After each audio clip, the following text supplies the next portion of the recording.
Hello friends, welcome to the success केंद्र।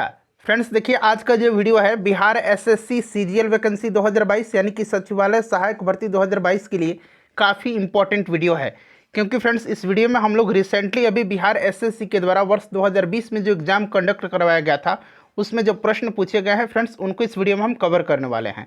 देखिए, बिल्कुल लेटेस्ट अभी एग्ज़ाम लिया गया है 2020 में बिहार एसएससी के द्वारा, इसीलिए यह वीडियो आपके लिए इंपॉर्टेंट है। फ्रेंड्स वीडियो को पूरा देखिएगा। और फ्रेंड्स अगर आप चैनल पर पहली बार विजिट कर रहे हैं तो चैनल को जरूर सब्सक्राइब करके बेल आइकन को दबा लीजिएगा, ताकि जब भी इसी तरह का कोई भी important video Bihar SSC CGL vacancy 2022 से संबंधित अपलोड किया जाए तो उसका नोटिफिकेशन सबसे पहले आपके पास पहुंच जाए। तो चलिए फ्रेंड्स, बिना देरी किए हुए आज का सेशन स्टार्ट करते हैं। फ्रेंड्स प्लीज़ पहले वीडियो को लाइक कर दीजिएगा और जब सेशन समाप्त होगा तो इसे शेयर भी जरूर कर दीजिएगा। फ्रेंड्स जैसे कि मैंने आपको बताया कि इस वीडियो में हम लोग बिहार एसएससी सीजीएल वैकेंसी 2022 यानी कि सचिवालय सहायक भर्ती 2022 के लिए बिहार एसएससी के द्वारा आखिरी बार यानी कि लास्ट टाइम जो एग्ज़ाम कंडक्ट करवाया गया था फ्रेंड्स, उसमें जो प्रश्न पूछे गए हैं उनको डिस्कस करेंगे। बहुत ही इंपॉर्टेंट वीडियो है यह आपके लिए, क्योंकि आखिरी बार बिहार एसएससी का जो पैटर्न था उसको आप समझ लीजिएगा। तो चलिए सेशन आज का स्टार्ट करते हैं। फ्रेंड्स प्लीज़ पहले वीडियो को लाइक कर दीजिएगा। पहला प्रश्न पढ़ेंगे कि देश का पहला फ्रेट विलेज, देखिए अंग्रेजी में भी लिखा गया है, देश का पहला फ्रेट विलेज कहाँ बनेगा। दरअसल ये करंट अफेयर्स से रिलेटेड प्रश्न था, लेकिन अभी भी आपके लिए इम्पॉर्टेंट है।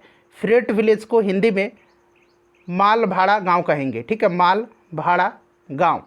तो ये बनेगा वाराणसी में। Option number B right answer इसका हो जाएगा। नेक्स्ट क्वेश्चन कर लेंगे कि भारत को विनिर्माण केंद्र के रूप में बढ़ावा देने के लिए प्रारंभ की गई योजना कौन सी है। तो देखिए फ्रेंड्स, भारत को विनिर्माण केंद्र के रूप में बढ़ावा देने के लिए देश की इकोनॉमी के संवर्धन के लिए प्रधानमंत्री नरेंद्र मोदी के द्वारा 25 सितंबर, यहाँ मैं लिख देता हूँ 25 सितंबर 2014 को मेक इन इंडिया कार्यक्रम की शुरुआत की गई थी। राइट आंसर ये देखिए ऑप्शन नंबर ए हो जाएगा, मेक इन इंडिया। ये डेट आप याद रखेंगे, अभी भी यह प्रश्न पूछा जाता है। अगला प्रश्न है, आंसर अगर आपको पता है तो आप आंसर कमेंट में दे करके बताइएगा। और पूरा अपना जो प्रिपरेशन है उसको एक बार जांच लीजिए, वीडियो को पूरा देखिएगा और लास्ट में अपना स्कोर बताइएगा। देखिए, तुर्कमेनिस्तान की राजधानी कौन सी है। तुर्कमेनिस्तान जो है मध्य एशिया में स्थित एक तुर्किक देश है और यहाँ की राजधानी अशगाबाद है। राइट आंसर इसका ऑप्शन नंबर डी हो जाएगा, अशगाबाद। यहाँ पर देखिए ताशकंद जो है यह उज्बेकिस्तान की राजधानी है, अबू धाबी जो है ये यूएई की राजधानी है और अंकारा जो है ये टर्की की राजधानी है। उसके बाद नेक्स्ट क्वेश्चन करेंगे कि लोकसभा में अनुसूचित जाति के लिए कितने स्थान आरक्षित हैं।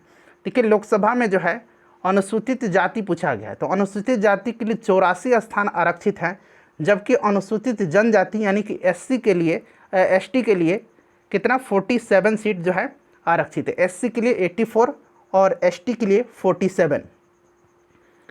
उसके बाद देखिएगा कि पोर्टो नोवो निम्नलिखित में से किस देश की राजधानी है।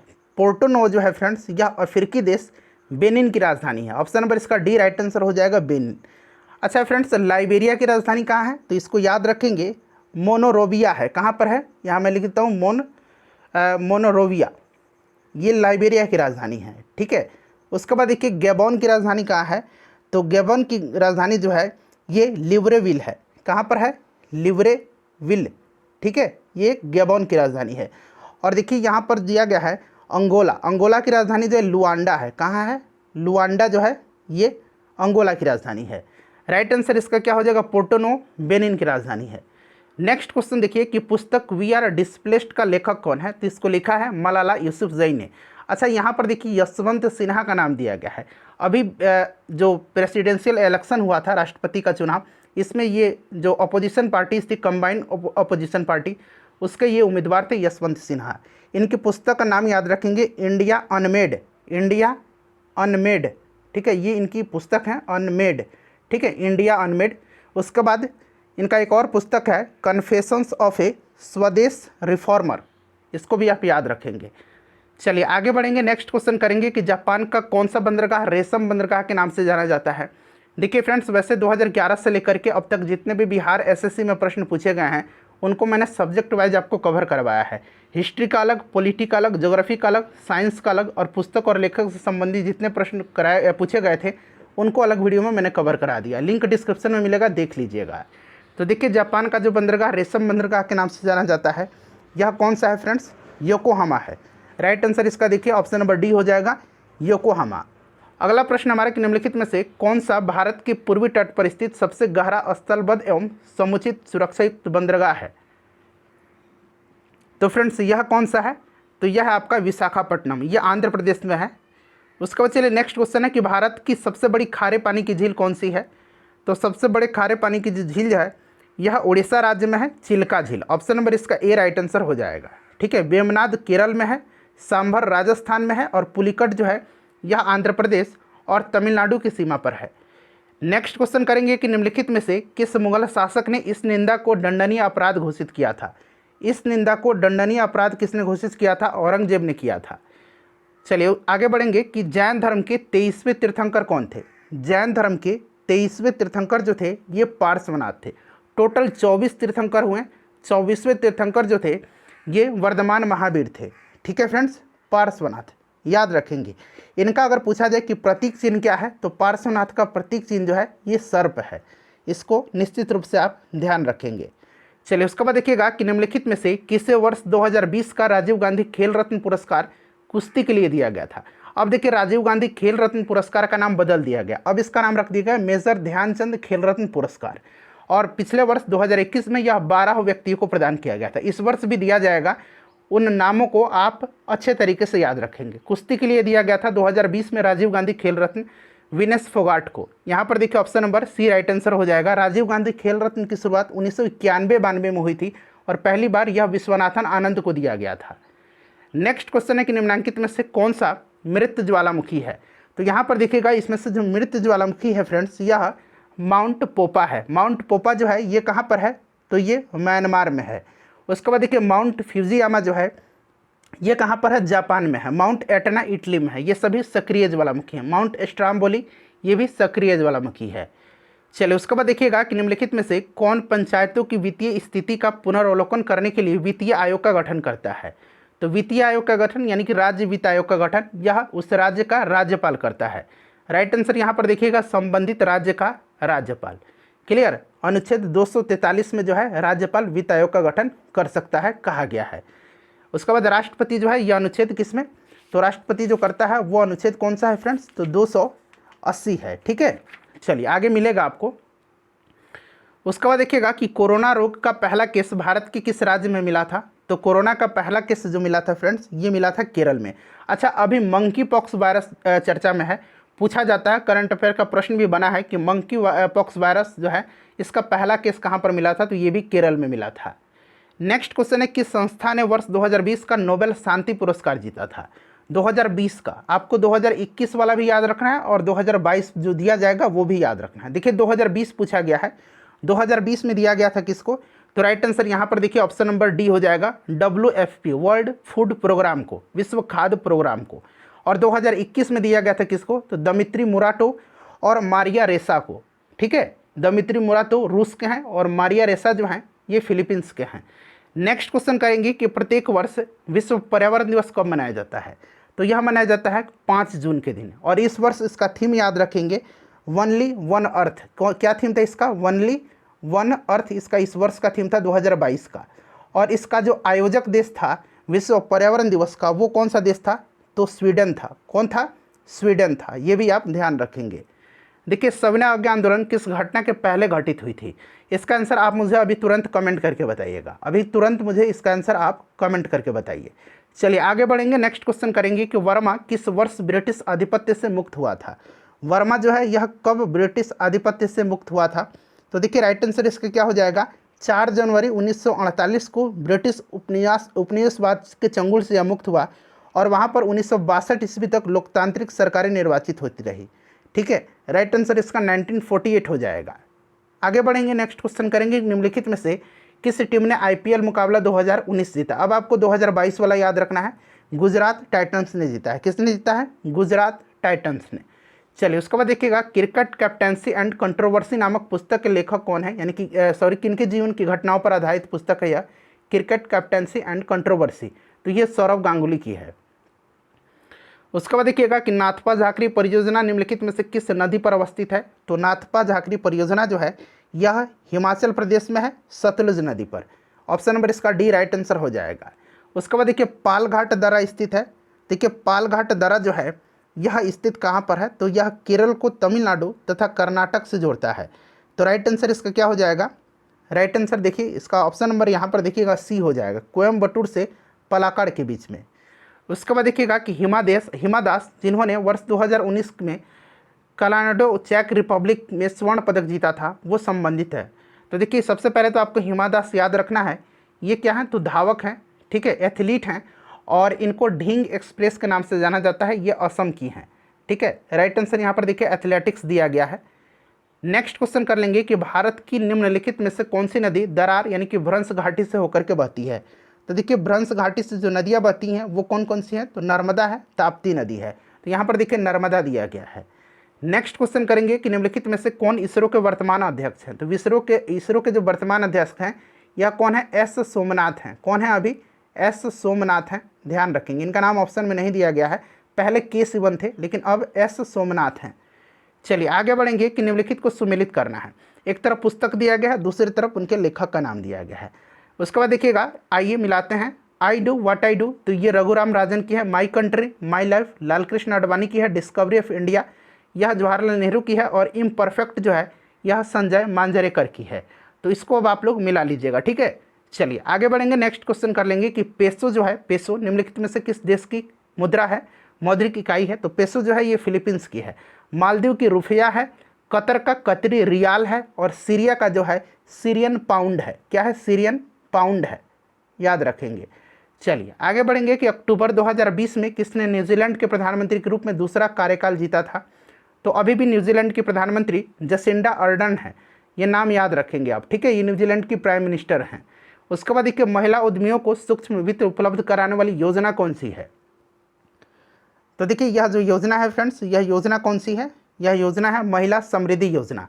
इसकी शुरुआत 2 अक्टूबर 1993 को हुई थी। 2 अक्टूबर 1993 को, याद रखेंगे, महिला समृद्धि योजना। उसके बाद देखिएगा किस प्रधानमंत्री द्वारा 73वां संविधान संशोधन विधेयक लोकसभा में प्रस्तुत किया गया था? इंपॉर्टेंट क्वेश्चन है, 73वां संविधान संशोधन। बताइए राइट आंसर इसका क्या होगा?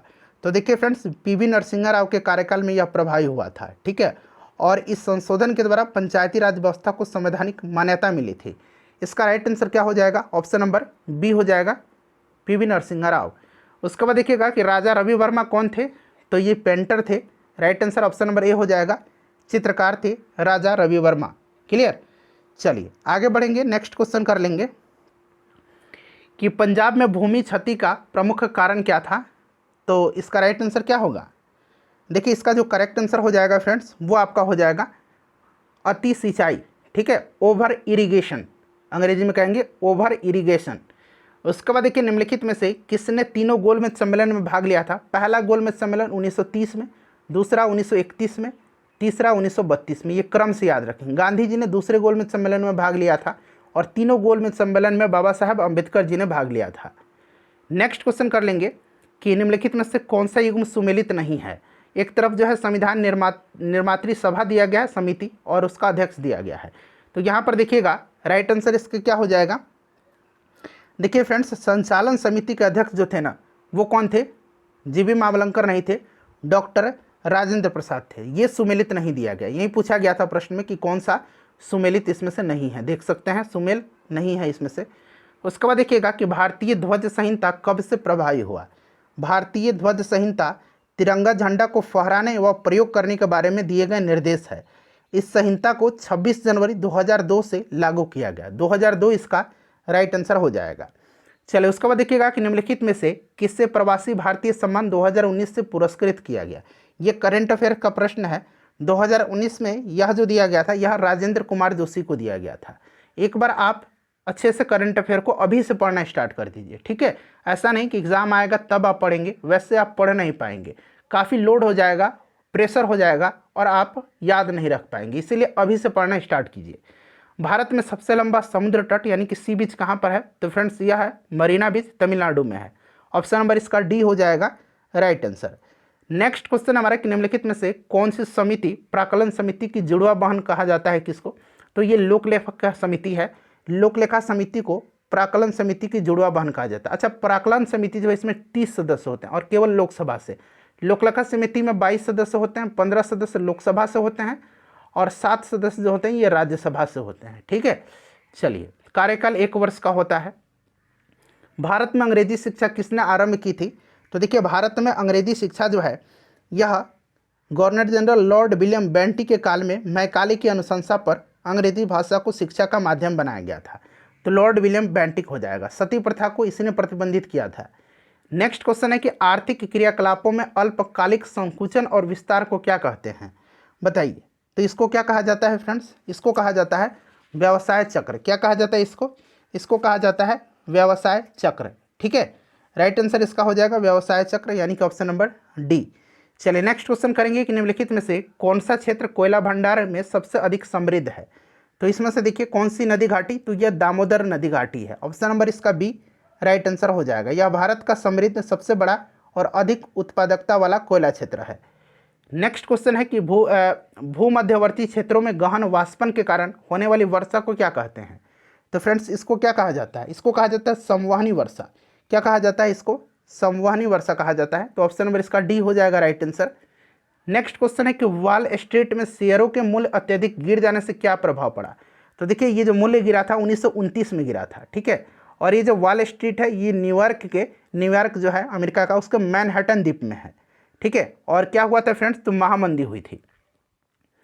अगला प्रश्न है कि गंधार कला किन दो कलाओं का संयोजन है? तो गंधार कला जो है फ्रेंड्स यह इंडो ग्रीक कला का मिश्रण है, यानी कि भारतीय और ग्रीक। तो देखिए यहाँ पर भारतीय और ग्रीक कहाँ पर दिया गया है? हिंदी में दिया गया है। ठीक है, तो इसका राइट आंसर यहाँ पर देखिएगा हिंद और यूनानी हो जाएगा। अच्छा, जो गांधार कला थी इसका सर्वाधिक विकास कनिष्क जो कुषाण वंश का प्रतापी शासक था उसी के काल में हुआ था। उसके बाद देखिए नंदा देवी चोटी किस राज्य में स्थित है? तो नंदा देवी चोटी जो है यह कहाँ पर है फ्रेंड्स? उत्तराखंड में है। ठीक है, यह जो है फ्रेंड्स यह वृहत हिमालय के अंतर्गत आता है, इसको भी आप ध्यान रखेंगे। फूलों की घाटी भी यहीं पर है उत्तराखंड में। उसके बाद देखिएगा कि निम्नलिखित में से कौन से उद्योग को सूर्योदय उद्योग कहा जाता है? सूर्योदय उद्योग जो है यह किसको कहा जाता है? तो राइट आंसर इसका क्या हो जाएगा बताइए? इसका जो करेक्ट आंसर हो जाएगा फ्रेंड्स, ये किसको कहा जाता है? ये कहा जाता है आपका सूचना और प्रौद्योगिकी को। ऑप्शन नंबर इसका सी हो जाएगा करेक्ट आंसर। ठीक है, चलिए, उसके बाद नेक्स्ट क्वेश्चन है कि भारत में वित्त आयोग की नियुक्ति कौन करता है? तो राष्ट्रपति करता है आर्टिकल 280 के अनुसार, भारत के राष्ट्रपति। और वर्तमान में वित्त आयोग के अध्यक्ष कौन है? तो NK सिंह हैं, और 15वें वित्त आयोग के अध्यक्ष। और पहले वित्त आयोग के अध्यक्ष KC नियोगी थे। कौन थे? KC नियोगी थे। याद रखेंगे, पहले वित्त आयोग का अध्यक्ष पूछा जा सकता है KC नियोगी। चलिए आगे बढ़ेंगे। नेक्स्ट क्वेश्चन है हमारा कि निम्नलिखित में से कौन सा अंतर्राष्ट्रीय पुरस्कार पत्रकारिता के क्षेत्र में सर्वोत्तम योगदान के लिए दिया जाता है? तो फ्रेंड्स, यह पुरस्कार जो है यह दिया जाता है पुलित्जर पुरस्कार। इसकी शुरुआत 1917 में हुई थी। 1917 में जो है इसे प्रारंभ किया गया था। अगला प्रश्न हमारा कि अलीगढ़ में स्थित जामिया मिलिया इस्लामिया विश्वविद्यालय के प्रथम कुलपति कौन थे? तो इसके प्रथम कुलपति जो थे ये कौन थे? तो ये हाकिम अजमल खान थे। हाकिम अजमल खान। ठीक है, हाकिम अजमल खान। चलिए, इसकी स्थापना किसने किया था? सर सैयद अहमद खान ने किया था। नेक्स्ट क्वेश्चन कर लेंगे कि निम्न परिपथों में से, यहाँ पर देखिए AB के तुल्य प्रतिरोध आपको निकालना है। तो बहुत ही मतलब आसान है, इसमें कुछ नहीं करना है। ये वाला आप देख रहे हैं ना, यहाँ पर देखिए सबसे पहले तो हम इसका नाम दे देंगे। ये R1 हो जाएगा, ये आपका R2 हो जाएगा, ये आपका यहाँ पर देखिए R3 हो जाएगा। उसके बाद यहाँ पर देखिए R4, और इसको हम दे देंगे नाम R5। ठीक है, सबसे पहले क्या करेंगे, R4 और R5 ये किस क्रम में है? तो फ्रेंड्स यह जो है सीरीज में है, तो इनको हम जोड़ेंगे तो 2 2 4 हो जाएगा। और इसका हम नाम दे देंगे R7, क्योंकि R6 दे देंगे, क्योंकि R5 तक है, इसका नाम हम R6 दे देंगे। R6 कितना आ गया? 4 ओम आ गया। उसी प्रकार से अब क्या करेंगे, R6 हो गया ये, और फिर देखिए यहाँ पर जो R3 दिया गया है, अब ये किस क्रम पे है? तो पैरेलल में है। तो पैरेलल में इसको सॉल्व करेंगे तो यहाँ पर देखिए R6 4 है और R3 भी 4 है, तो इसको सॉल्व करेंगे तो आपका 2 ओम आ जाएगा, और इसका नाम हम दे देंगे R7। ठीक है, फिर हम लोग R7 और R2 को सॉल्व करेंगे तो ये किस क्रम में है? तो फ्रेंड्स ये जो है ये सीरीज में है, तो यहाँ पर भी 2 है, यहाँ पर भी 2 है, तो ये 4 ओम हो जाएगा। इसको हम R8 नाम दे देंगे, ये 4 ओम हो गया।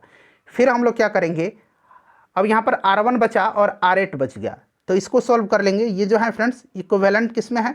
तो ये पैरेलल में है, तो इसका जो इक्विवेलेंट रेजिस्टेंस होगा वो पैरेलल होगा। तो यहाँ पर देखिए 4 ओम, और अभी हमने निकला 4 ओम, इसको सॉल्व करेंगे तो 2 ओम आ जाएगा। तो यहाँ पर देखिए ऑप्शन दिया गया है 2 ओम। एक बार आप लोग खुद से सॉल्व कीजिएगा, यहाँ स्पेस कम है इसीलिए मैंने आपको समझा दिया है। आई होप कि आपको समझ में आ गया होगा। उसके बाद देखिए निम्नलिखित में से कौन सा लॉ एस्क सर्वोत्तम गुणवत्ता वाला है। सर्वोत्तम गुणवत्ता वाला जो लॉ एस्क है ये कौन सा है, ये आपसे पूछा जा रहा है। बताइए इसका राइट आंसर क्या होगा। तो देखिए फ्रेंड्स, इसका जो करेक्ट आंसर हो जाएगा वो आपका मैग्नेटाइट हो जाएगा। ठीक है, चलिए उसके बाद देखिएगा यहाँ पर मैथ का क्वेश्चन है, तो मैथ के क्वेश्चन को हम लोग स्किप करते हैं। चलिए आगे आएंगे। निम्न में से कौन सा जीवाश्मी ईंधन नहीं है। निम्न में से कौन सा जीवाश्मी ईंधन नहीं है। जीवाश्मी ईंधन एक प्रकार का कई वर्षों पहले बना प्राकृतिक ईंधन है। ठीक है, और इसमें से पूछा गया कि जीवाश्मी ईंधन नहीं है तो ये कौन सा होगा। तो फ्रेंड्स ये परमाणु ऊर्जा हो जाएगा। उसके बाद देखिए निम्नलिखित में से कौन सा खनिज मोनाजाइट रेत से प्राप्त किया जाता है। तो फ्रेंड्स ये थोरियम है। ऑप्शन नंबर इसका डी राइट आंसर हो जाएगा, थोरियम है। ठीक है, याद रखेंगे। आगे बढ़ेंगे कि प्रकाश संश्लेषण के दौरान ऑक्सीजन किस कारण विमोचित होती है। प्रकाश संश्लेषण पौधे में जल, प्रकाश और क्लोरोफिल तथा कार्बन डाइऑक्साइड गैस की उपस्थिति में कार्बोहाइड्रेट के निर्माण को प्रकाश संश्लेषण कहा जाता है। प्रकाश संश्लेषण के दौरान निकलने वाला ऑक्सीजन इसी जल के अवघटन से प्राप्त होता है। इसका राइट आंसर क्या होगा। इसका करेक्ट आंसर हो जाएगा जल का प्रकाश अवघटन। चलिए आगे बढ़ेंगे। नेक्स्ट क्वेश्चन है कि 10 न्यूटन का एक बल, प्रश्न को ध्यान से पढ़िएगा। 10 न्यूटन का एक बल है, द्रव्यमान m1 पर लगाए जाने जब पर उसमें 10 मीटर पर सेकंड स्क्वायर का त्वरण उत्पन्न होता है। ठीक है, फिर वही बल है, ठीक है, 10 न्यूटन का है, m2 वाले पर जब लगाया जा रहा है तो 20 मीटर प्रति सेकंड के स्क्वायर के त्वरण प्रदान करता है। तो यहाँ पूछा गया कि m1 और m2 के साथ एक साथ बांध दिया जाए तो कितना त्वरण उत्पन्न करेगा। बहुत ही आसान है। अब यहाँ पर देखिएगा, आपको पता है कि F इक्वल टू क्या होता है, ma होता है। पहले हम लोग m1 के लिए निकालेंगे। दोनों के लिए जो फोर्स है वो 10 न्यूटन है, तो यहाँ 10 पुट करेंगे, इसको हम m1 लिख देंगे और एक्सेलरेशन कितना है इसमें 10 है। तो ये इसका मास कितना आ जाएगा, इसका मास आ जाएगा कितना 1 kg आ जाएगा। फिर इसी प्रकार से हम लोग m2 के लिए निकालेंगे। m2 में भी फोर्स वही है, सिर्फ इसका त्वरण देखिए यहाँ पर 20 मीटर पर सेकंड स्क्वायर हो जा रहा है। ठीक है, अब सेम इसी प्रकार से निकालेंगे। 10 फोर्स हो गया, मास m2 और एक्सेलरेशन 20 हो गया। अब m2 इक्वल टू कितना हो जाएगा फ्रेंड्स, m2 इक्वल टू हो जाएगा, बताइए 0.5 यानी कि हाफ kg हो जाएगा। m2 कितना आ गया, m2 आ गया हाफ kg। ठीक है, अब आपसे पूछा जा रहा है कि दोनों को यहाँ पर देखिए, दोनों द्रव्यमान को एक साथ बांध दिया जाए तब त्वरण क्या होगा। तो फ्रेंड्स बहुत ही आसान है। यहाँ पर जो फोर्स है वो 10 ही रहेगा। अब यहाँ पर देखिएगा, फोर्स हमने 10 ले लिया, F m कितना हो जाएगा, दोनों को जोड़िए, दोनों को जोड़ेंगे 1 था और 0.5 यानी कि आधा, तो 1.5 kg हो गया। और यहाँ पर त्वरण आपसे पूछा गया, ये निकाल लीजिएगा, ए इक्वल टू कितना आ जाएगा 10/1.5। इसको सॉल्व करेंगे तो ऊपर 10 चला जाएगा और फर्दर इसको सॉल्व करिएगा आप, तो फ्रेंड्स ये 6.67 आ जाएगा मीटर पर सेकंड स्क्वायर। देखिए ऑप्शन में, ऑप्शन नंबर बी में दिया गया है। चलिए उसके बाद देखिएगा कि सक्रियता श्रेणी में धातुओं की क्रियाशीलता का घटता हुआ सही क्रम कौन सा है। तो इसमें से जो सही क्रम दिया गया है, प्रश्न को देखिएगा घटता हुआ पूछा गया है, तो इसका राइट आंसर ऑप्शन नंबर यहाँ पर देखिए डी हो जाएगा। ठीक है, कौन सा हो जाएगा, ऑप्शन नंबर इसका डी हो जाएगा। उसके बाद देखिएगा कि डाइक्लोरवास, साइपरमेथ्रिन और कार्बन डाइजीन निम्न में से किस प्रकार की दवा है। तो फ्रेंड्स यह कीटनाशक दवा है, ये सभी कीटनाशक दवाएं हैं। जब सल्फ्यूरिक अम्ल, कांच और कार्बन डाइसल्फाइड के अपवर्तनांक क्रम, इस प्रश्न को थोड़ा ध्यान से पढ़ना है आपको। जल, सल्फ्यूरिक अम्ल, कांच और कार्बन डाइऑक्साइड का अपवर्तनांक दिया गया है। जल का 1.33, सल्फ्यूरिक अम्ल का 1.43, कांच का 1.53, कार्बन डाइऑक्साइड का 1.63। प्रकाश की गति न्यूनतम होगी, जिसका अपवर्तनांक ज़्यादा होगा उसमें प्रकाश की गति न्यूनतम होगी, जिसका अपवर्तनांक कम होगा उसमें प्रकाश की गति अधिक होगी। याद रखना आपको। ठीक है, तो देखिए यहाँ पर पूछा गया है कि किस में प्रकाश की गति न्यूनतम होगी। तो ये देखिए, ये कार्बन डाइसल्फाइड जो है इसका अधिक है, इसी में न्यूनतम होगी कार्बन डाइसल्फाइड में। ठीक है, अधिकतम पूछे जाएगा तो जल में हो जाएगा, क्योंकि जल का अपवर्तनांक कम है। याद रहेगा ना आपको। चलिए आगे बढ़ेंगे, अगला प्रश्न अब कर लेंगे। नेक्स्ट क्वेश्चन है हमारा कि निम्नलिखित में से ओम का चालक कौन सा है। तो ओम का चालक आपको पता है कि वैसे चालक को कहा जाता है जो विद्युत धारा को ओम का नियम का परिपालन करता है। तांबा, सिल्वर, एल्युमिनियम, गोल्ड यानी कि सोना, ये सभी ओम के चालक में आएंगे। यहाँ पर देखिएगा सिल्वर दिया गया है, ये सभी उपधातु दिए गए हैं, याद रखेंगे। सिलिकॉन, जर्मेनियम क्या है, उपधातु है। चलिए उसके बाद देखिएगा अगला प्रश्न हमारा कि अनैच्छिक क्रियाएं जैसे कि रक्तदाब और लार आना के केंद्र पाए जाते हैं। तो अनैच्छिक क्रियाओं का जो केंद्र होता है वो कौन सा है, बताइए इसका राइट आंसर क्या होगा फ्रेंड्स। तो देखिए इसका जो करेक्ट आंसर हो जाएगा वो आपका हो जाएगा इसमें से ऑप्शन नंबर डी हो जाएगा। ठीक है, पश्च मस्तिष्क में। कौन? पश्च मस्तिष्क में। ठीक है, पश्च मस्तिष्क में जो मेंडुला है इसी के द्वारा ये सभी नियंत्रित होते हैं। चलिए आगे बढ़ेंगे, नेक्स्ट क्वेश्चन कर लेंगे कि निम्नलिखित में से कौन सी स्थिति वायु के द्रवीकरण के लिए आदर्श है। तो इसका देखिए दाब बढ़ाना और ताप घटाना, ये जो है सबसे आदर्श है वायु के द्रवीकरण के लिए। उसके बाद देखिए यूरिया का उपयोग किया जाता है। यूरिया का फॉर्मूला क्या होता है? CH4N2O होता है। ठीक है, इसको अलग अलग तरीके से लिखा जाता है। तो इसमें हम लोग कार्बन, हाइड्रोजन, नाइट्रोजन और ऑक्सीजन की जो संख्या है उसको हम लोग काउंट कर लेंगे। पूछा जाता है कि इसमें क्या होता है यूरिया में, तो ऑप्शन में आपको दे देगा कार्बन, हाइड्रोजन, नाइट्रोजन और एक दूसरा दे देगा, जैसे कि आपको दे देगा सपोज करिए यहाँ पर सल्फर दे देगा। पूछेगा इसमें से कौन सा नहीं है, तो आपको याद रखना है। ठीक है, कि इसमें क्या क्या होता है? कार्बन, हाइड्रोजन, नाइट्रोजन और ऑक्सीजन होता है और उर्वरक के रूप में इसका इस्तेमाल किया जाता है। चलिए आगे बढ़ेंगे। और यूरिया में 46% तक नाइट्रोजन होता है लगभग, याद रखना आपको। निम्नलिखित में से कौन सा ऊर्जा का स्रोत गैर नवीकरणीय है? गैर नवीकरणीय पूछा गया। अच्छा, गैर नवीकरणीय का मतलब होता है कि ऐसे संसाधन जिनके भंडार पृथ्वी पर सीमित है और जिनका प्राकृतिक क्रियाओं द्वारा पुनरुत्पादन नहीं हो सकता है। नॉन रिन्यूएबल एनर्जी इसको कहा जाता है। तो राइट आंसर इसमें देखिएगा कौन सा हो जाएगा? कोयला हो जाएगा। बाकी देखिए पवन, जल विद्युत और सौर जो है ये रिन्यूएबल एनर्जी रिसोर्सेज है। चलिए आगे बढ़ेंगे कि इंसुलिन तथा ग्लूकागॉन हमारे शरीर में किससे स्रावित होता है। तो फ्रेंड्स ये जो स्रावित होते हैं ये पैनक्रियाज से, अग्नाशय से स्रावित होते हैं। ठीक है, चलिए उसके बाद नेक्स्ट क्वेश्चन है कि हंसाने वाली जो गैस है उसको नाइट्रस ऑक्साइड कहा जाता है। क्या कहा जाता है? Nitrous oxide. देखिए ऑप्शन नंबर सी में दिया गया है। नेक्स्ट क्वेश्चन है कि माँ के दूध में पाया जाने वाला प्रतिरक्षी कौन सा है। माँ के दूध में पाया जाने वाला जो प्रतिरक्षी है ये IgA है। चलिए नेक्स्ट क्वेश्चन है कि निम्न में से कौन सा रोग विषाणु से होता है। तो इसमें से जो विषाणु से रोग होता है वो कौन सा है? तो देखिए फ्रेंड्स चिकन पॉक्स जो होगा ये विषाणु से होता है। ठीक है, अभी मंकी पॉक्स भी आपने सुन रखा है, वायरस से होता है। चलिए बाकी देखिए मलेरिया जो है ये परजीवी से होता है।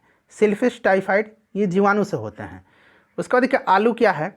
तो देखिए आलू जो है यह भूमिगत तना है, स्टेम है। क्या है? स्टेम हो जाएगा। तो राइट आंसर इसका डंठल यहाँ पर दिया गया है। ठीक है, डंठल, स्टेम, तना।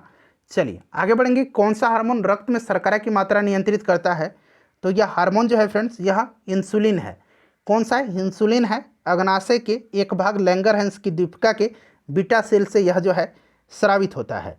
चलिए इसकी खोज किसने किया था इंसुलिन की? तो वेंटिंग और वेस्ट ने किया था। किसने किया था? वेंटिंग और वेस्ट ने किया था, याद रखेंगे। चलिए आगे बढ़ेंगे कि यदि विद्युत प्रतिरोध कम करना हो तो प्रतिरोधकों की संख्या को किससे जोड़। सुनिएगा, देखिए फ्रेंड्स प्रतिरोधों को श्रेणी क्रम में संयोजन के पश्चात जो परिणामी प्रतिरोध होता है उनका मान समानांतर क्रम में संयोजन के परिणामी प्रतिरोध के मान से बड़ा होता है। इसलिए ऊर्जा की खपत को कम करने के लिए प्रतिरोध को समानांतर क्रम में जोड़ा जाता है। समानांतर हो जाएगा इसका राइट आंसर। उसके बाद देखिएगा कि कंप्यूटर के संदर्भ में वेटवेयर क्या है। वेटवेयर जो है यह क्या है? तो फ्रेंड्स देखिए यह जो है वेटवेयर, यह जो है यह क्या है? तो फ्रेंड्स यह मानव मस्तिष्क है। ऑप्शन नंबर इसका सी हो जाएगा राइट आंसर। ठीक है, मानव मस्तिष्क है। चलिए कंप्यूटर के संदर्भ में आगे बढ़ेंगे कि समताप मंडल में परावैंगनिक विकिरण किसके द्वारा अवशोषित होती है। तो फ्रेंड्स यह जो अवशोषित होती है यह होती है किसके द्वारा? ओजोन के द्वारा। ठीक है, ओजोन के द्वारा यह अवशोषित होती है। ऑप्शन नंबर इसका बी हो जाएगा। उसके बाद देखिए समान तत्व के सभी आइसोटोप में क्या होता है। अब यहाँ पर देखिएगा आइसोटोप पूछा गया। आइसोटोप यानी कि समस्थानिक, इसको हम लोग हिंदी में कहते हैं। समस्थानिक में क्या होता है?